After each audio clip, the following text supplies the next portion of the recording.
Earlier this month, Republican Senator Lindsey Graham said, "This is the party of Donald Trump." It's hard to disagree. Over the past few weeks of primary elections, Trump has tightened his grip on the Republican Party by ousting incumbent lawmakers deemed insufficiently loyal, from Kentucky to Texas and Louisiana to Indiana. With Trump boasting of a 100% endorsement record this season, White House Communications Director Stephen Chung posted online, "Do not ever doubt President Trump and his political power. Fuck around, find out." While Trump and his allies are clearly jubilant about their successful transformation of the grand old party, he and the party are increasingly unpopular. And with crucial midterm elections rapidly approaching, Trump's remaking of the GOP could come at a cost. So in this video, we're going to take a look at Trump's recent Republican purge and explain why it could backfire.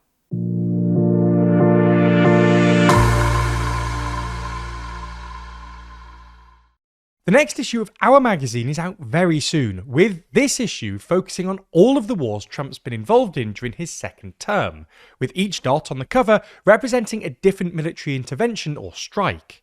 Inside, we run through each of the conflicts from Venezuela and Iran to Yemen and Ecuador, as well as us discussing what he's really doing. Pre-order your copy at toolong.news. So let's jump straight in and go through some of the Republican lawmakers that Trump-backed candidates have managed to defeat in recent weeks. In early May, Trump-backed challengers successfully unseated 5 Republican incumbent state senators in Indiana, who had opposed Trump's push for the state to redraw its congressional map to boost Republican midterm prospects. An intervention by a sitting president into a state-level primary race might seem like overkill, but demonstrates that Trump's push for loyalty goes much deeper than just the national level.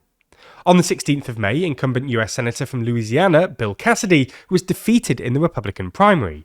He placed third, while Trump-backed candidate Julia Letlow came first and would advance to a runoff on the 27th of June with another candidate. Trump has long had it out for Cassidy after the Louisiana senator voted to convict Trump in a 2021 Senate impeachment trial following the January 6th attack, and later, in 2023, called for Trump to drop out of the presidential race. Cassidy, a former physician, had been a senator since 2015, and last year became the chair of the Senate Health Committee, a position in which he has clashed with Health Secretary Robert F. Kennedy Jr. over issues like vaccines. 3 days later, on the 19th of May, Trump scored an even more satisfying victory when 7-term Republican Congressman Thomas Massie from Kentucky was defeated in his primary by Trump-endorsed former Navy SEAL Ed Galrine. For Trump, Massie had been public enemy number 1 in the Republican Party, as the libertarian, independent-minded Kentuckian was frequently at odds with the president. Massie was among those leading the push to release the so-called Epstein files. He voted against Trump's tax cuts bill last year over deficit concerns, is a staunch opponent of Trump's military actions overseas in Venezuela and Iran, and is a vocal critic of Israel.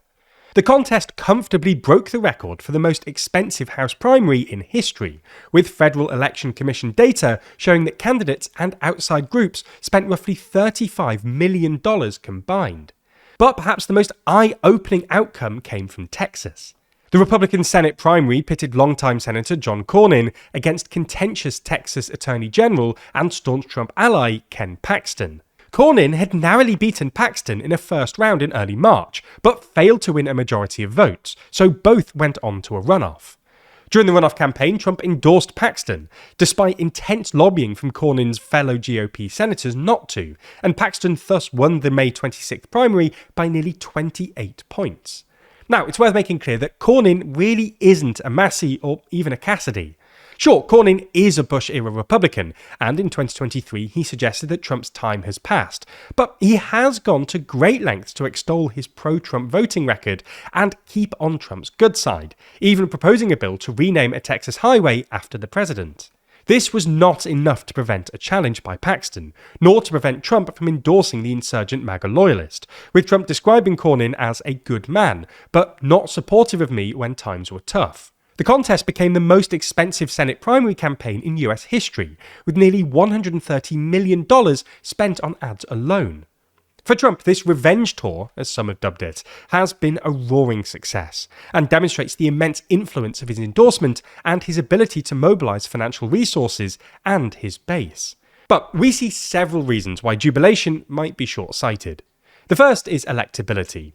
While Trump clearly has a knack for backing winners in Republican primaries, his record of endorsement in general elections is less strong. For instance, at the 2022 midterms, some of his high-profile MAGA endorsements like Kari Lake and Blake Masters in Arizona and Doug Mastriano in Pennsylvania proved to be poor candidates who lost to Democrats in key races. With the 2026 midterms approaching, and the Democrats already holding a decent polling lead in the generic ballot and eyeing a blue wave, Trump may have just made red Texas a competitive race by ousting four-term incumbent Senator John Cornyn for Ken Paxton. For those who don't know, Paxton is a contentious guy, to put it mildly. A 2020 election denier, Paxton has a lot of baggage as Texas Attorney General. A fraud indictment, impeachment for bribery, and an acrimonious public divorce, to name just a few things. Democrats see Paxton as much more beatable than Cornyn. In fact, several polling aggregators put Democratic nominee James Tallarico a few points ahead of Paxton. Even if Paxton wins Texas, that it is a competitive race at all will divert precious financial resources from other crucial races. The second reason Trump's moves might backfire is legislative. Even though the likes of Congressman Massie and Senators Cassidy and Cornyn have been defeated in primaries, their terms run until January 2027, so they still have months left in Congress and no longer have to worry about electoral retribution for crossing Trump. This small but growing pool of outgoing Republican lawmakers, which also includes some voluntary retirees, has been dubbed the YOLO caucus by the press, and they have the potential to frustrate Trump's legislative agenda over the coming months, with high-profile fights ahead on things like his ballroom, his $1.8 billion so-called anti-weaponization fund, cabinet vacancies that need filling, and more. Of course, someone like Massie has already been opposing much of Trump's agenda, so that will continue. But giving regular Republicans like Cornyn and Cassidy a grudge and little reason to remain loyal may be a mistake. For example, just days after Cassidy lost his primary, he U-turned and voted with Democrats to rein in US military action in Iran. And our final reason that Trump's purge of Republicans might backfire is the potential long-term impact on Republican survivability. As we've explained in several videos, Trump is really unpopular, with most trackers showing him approaching 60% disapproval, with approval of about 38%.